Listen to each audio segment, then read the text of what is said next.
बोरामणी चौकात भीषण अपघात, दोघांचा मृत्यू. शुक्रवारी सकाळी बोरामणी चौकात झालेल्या भीषण अपघातात 2 जणांचा जागीच मृत्यू झाला. हे दोघेही बोरामणी गावातील असल्याची माहिती समोर आली आहे. मिळालेल्या माहितीनुसार दोघे दुचाकीवरून जात असताना त्यांनी ट्रकला ओव्हरटेक करण्याचा प्रयत्न केला. त्यावेळी ट्रकची जोरदार धडक बसली. या धडकेत दोघेही प्रथम ट्रकच्या पुढील चाकाखाली आणि नंतर मागील चाकाखाली सापडले.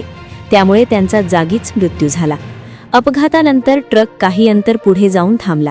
घटनेची माहिती मिळताच पोलीस तात्काळ घटनास्थळी दाखल झाले. त्यांनी मृतदेह शवविच्छेदनासाठी सिव्हिल हॉस्पिटलला पाठवले असून अपघाताची नोंद करून पुढील तपास सुरू आहे. स्थानिकांच्या मते बोरामणी नाका चौकात सकाळच्या वेळी जड वाहनांची मोठी वर्दळ असते. तसेच शेळगी आणि बोरामणीकडून येणाऱ्या दुचाकी आणि 3चाकी वाहनांची संख्या देखील मोठी असते. भर चौकात आणि वळणावरच हा अपघात झाल्याने धोका अधिक वाढल्याचे सांगितले जात आहे.